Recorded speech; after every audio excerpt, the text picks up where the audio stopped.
السلام عليكم ورحمة الله وبركاته. إن الحمد لله نحمده ونستعينه ونستغفره ونؤمن به ونتوكل عليه ونعوذ بالله من شرور أنفسنا ومن سيئات أعمالنا. من يهده الله فلا مضل له ومن يضلله فلا هادي له. ونشهد أن لا إله إلا الله وحده لا شريك له. ونشهد أن سيدنا وسندنا وحبيب ربنا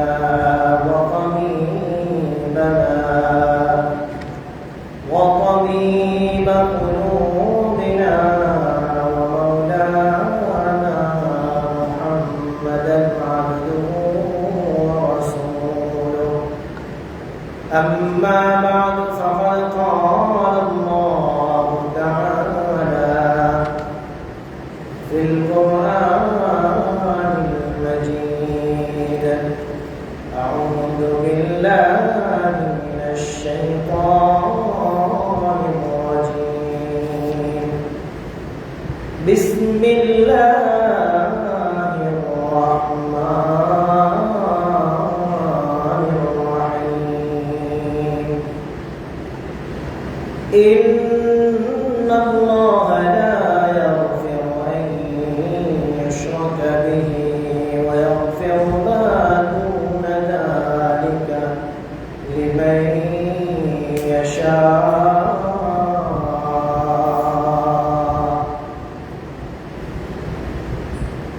وقال تعالى في شأن حبيبه في كلامه المجيد: إن الله وملائكته يصلون على النبي يا أيها الذين آمنوا صلوا عليه وسلموا تسليما.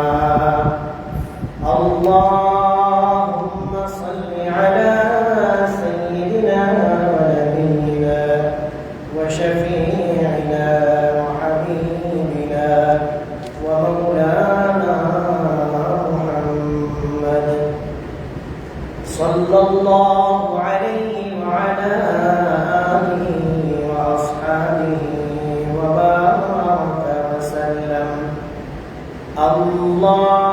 اللهم صل على سيدنا ونبينا وشفيعنا وحبيبنا ومولانا محمد صلى الله عليه وعلى آله وأصحابه وبارك وسلم.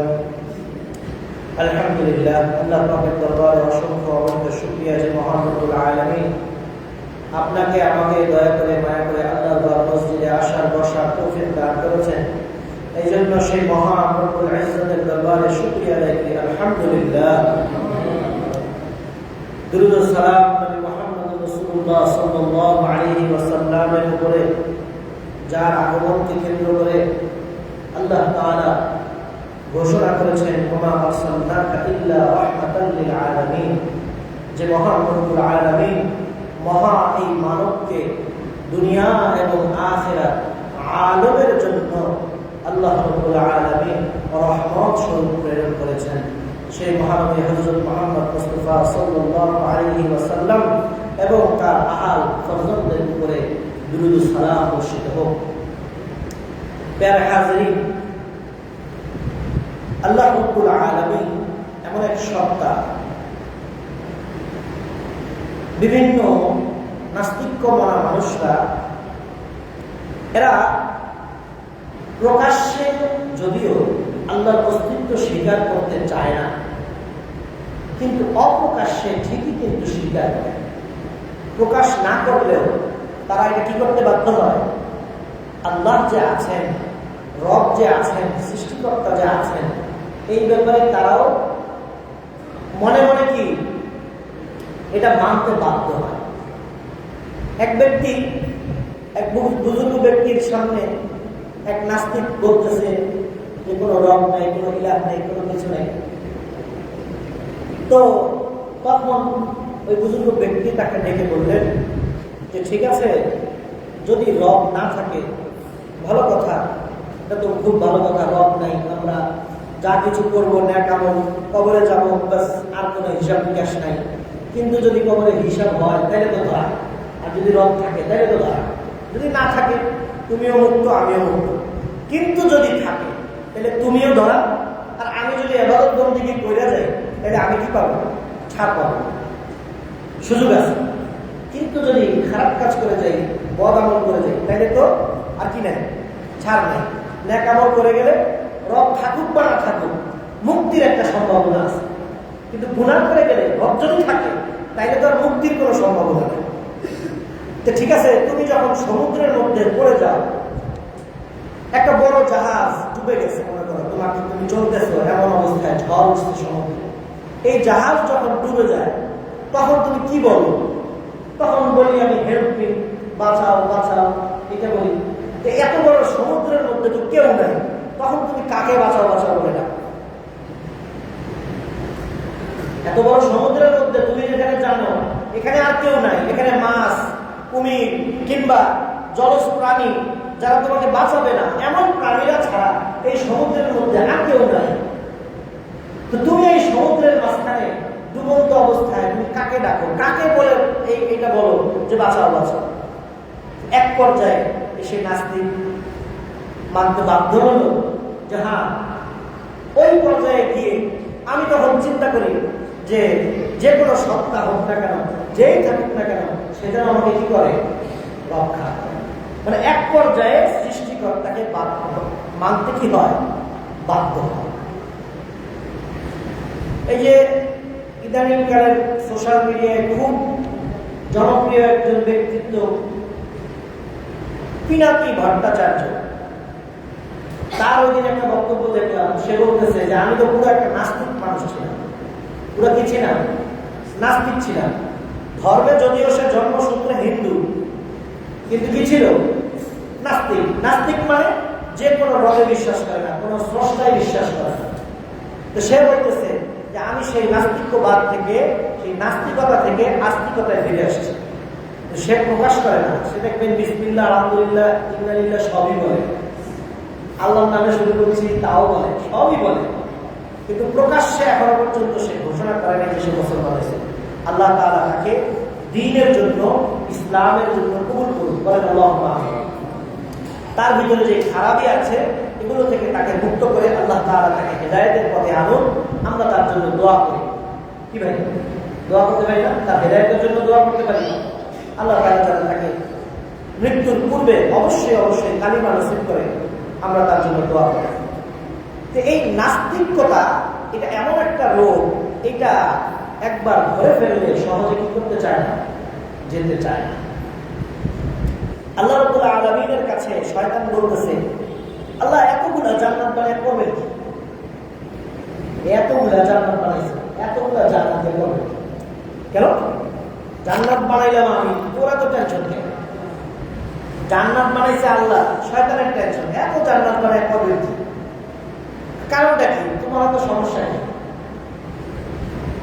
কাপে জাহান্নাম বেশি করে বানায়, জান্নাত এত বানাইলাম কারণ আমি যে আপনার খলিফা, যারা দুনিয়াতে আপনি যাদেরকে পাঠাইতেছেন, তাদের রন্ধ্রে রন্ধ্রে ঢুকে আমি তো তাদেরকে ধোঁকা দিয়ে, তাদেরকে মুনাফিক বানাবো, তাদেরকে ইসলাম থেকে এবং তাদেরকে ঈমান থেকে বাইর করে দেব। আপনি এত জান্নাত বানায় লাভ তো নেই। এত জান্নাত বানায় লাভটা কি? আমি তো সবাই ধোঁকা দিতে দিতে দিতে দিতে জাহান্নামী বানাবো, এটা আমার অঙ্গীকার। আমি জাহান্নামী বানাই ছাড়বো আপনার খলিফাদের। ইন্নী জাইলুন ফিল আরদি খলিফা, আল্লাহ তাআলা আমাদেরকে কি ঘোষণা করছেন? খলিফা ঘোষণা করছেন না?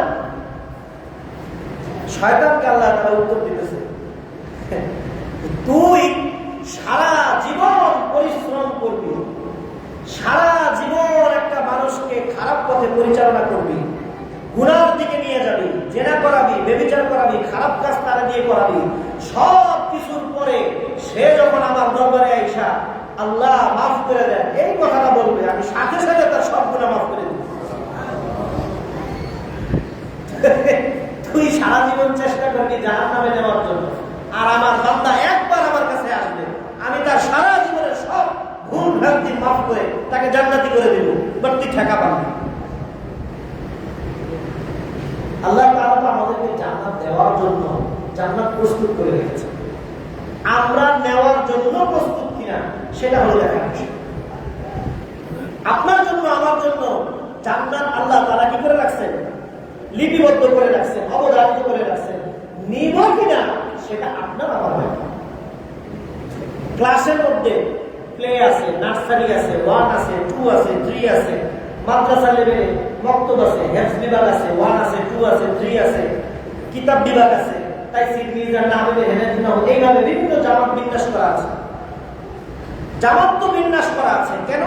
একটা মক্তবের ছেলে যেন পড়াশোনা মক্তবেরটা শেষ করে হেফজখানায় যেতে পারে, হেফজখানা থেকে একটা ছেলে যেন পড়াশোনা শেষ করে কিতাব বিভাগে যেতে পারে, কিতাব বিভাগ থেকে একটা ছেলে পড়াশোনা একবারে একটা লেভেল পর্যন্ত 1 ক্লাস 2 ক্লাস 3 ক্লাস এইভাবে করে করে করে করে যেন একটা সমাপ্তির পর্যায়ে যেতে পারে। এরপরে দাওরায়ে হাদিস শেষ করার পরে সে যেন অধিক উচ্চতর ডিগ্রির জন্য তাহাসসুস করতে পারে, সেই ব্যবস্থা আছে। যেমন মাদ্রাসা লেভেলের বাইরে যায়, স্কুল কলেজের কথা বলি, প্লে, নার্সারি 1 2 3 এইভাবে ম্যাট্রিক পর্যন্ত যাবে। এরপরে ইন্টার, অনার্স, মাস্টার্স, এরপরে কেউ ডাক্তার হবে, কেউ ইঞ্জিনিয়ার হবে, আলাদা আলাদা শাখা প্রশাখা আছে না? আছে।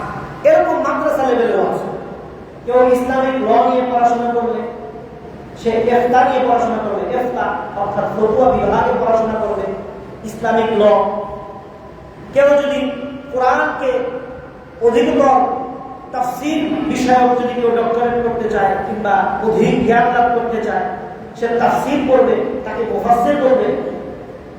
কেউ যদি হাদিস বিষয়ে অধিক পরিমাণে জ্ঞান অর্জন করতে চায়, সেটা আলাদা তাখাসসুস, উলুমুল হাদিস রয়েছে, সে যদি সেটা পড়াশোনা করে তাকে মুহাদ্দিস বলা হবে। এইভাবে করে আরো অনেক আছে। কেউ যদি আদবের উপরে পড়াশোনা করে, আরবি সাহিত্যের উপরে পড়াশোনা করে, আদব বিভাগ আছে। এইভাবে করে প্রত্যেকটা জায়গায় কি আছে? বিন্যাস করা আছে। এখন ক্লাসের কোন ছাত্ররা পড়াশোনা করে অন্য আরেকটা উপরের ক্লাসে উঠবে, এটা কি টিচার নির্ধারণ করবে, গার্জিয়ান নির্ধারণ করবে, নাকি ছাত্র নিজের নির্ধারণ করার প্রয়োজন? ছাত্র নিজের নির্ধারণ করতে হবে যে আমি কি মক্তবেই সারা জীবন থাকবো, নাকি আমার হেফজখানায় ওঠার প্রয়োজন আছে, আমি কি হেফজখানায় থাকবো, নাকি আমার কিতাব বিভাগে যাওয়ার প্রয়োজন আছে, আরো ইলম অর্জন করার প্রয়োজন আছে। এই সিদ্ধান্ত নিতে হবে কার? ছাত্র নিজে। ছাত্র নিজে। কেন? তাকে তার গার্জিয়ান, তার উস্তাদরা চেষ্টা করছে যে সে যেন পড়াশোনা করে, এবং পড়াশোনা করার পরে যেন সে এই যে ক্লাসটায় সে এখন পড়ছে, এই ক্লাসের সমস্ত জ্ঞান যেন সে অর্জন করে এবং পরবর্তী ক্লাসের জন্য সে কি হয়? উপযুক্ত হয়। এর মধ্যে আবার পুরস্কার আছে, বছর শেষে পুরস্কার, 3 বছর পরে পুরস্কার, আন্তর্জাতিক পুরস্কার, বিভিন্ন ধরনের পুরস্কার। আল্লাহ তাআলার দরবারে এমন কি আছে? ব্যবস্থা আছে। আল্লাহ তাআলা জান্নাত তৈরি করে রেখেছেন পুরস্কার। এটা নিব কিনা এটার কাজ হলো, এটার সিদ্ধান্ত হলো আপনার আমার। আল্লাহ তাআলা তৈরি করে রাখছেন, বলে দিয়েছেন যে এই জান্নাত তোমার জন্য। মাদ্রাসাওয়ালারা বলে দিয়েছে যে এই পুরস্কার তোমার জন্য।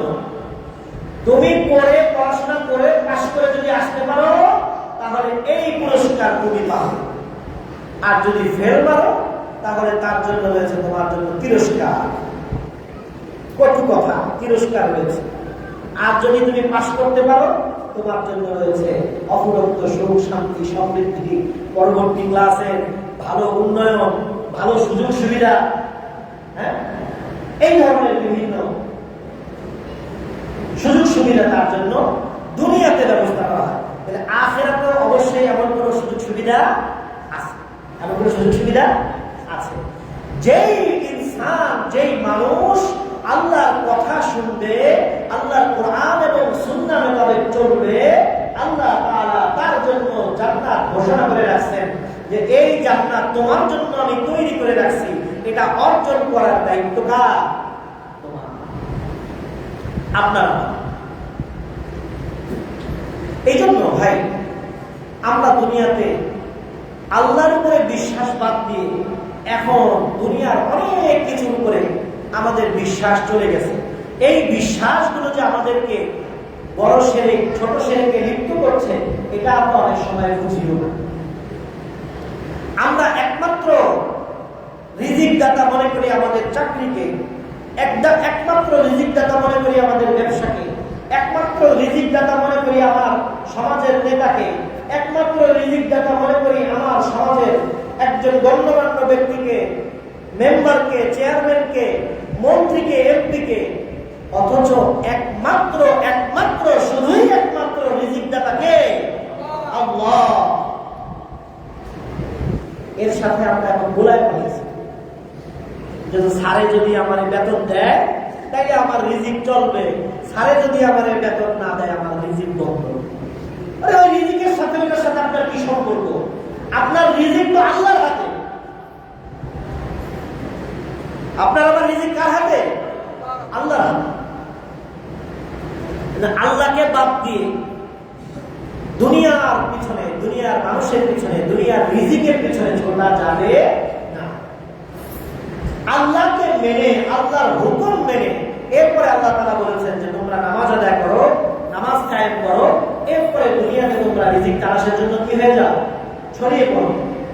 এটা তো সমস্যা নাই।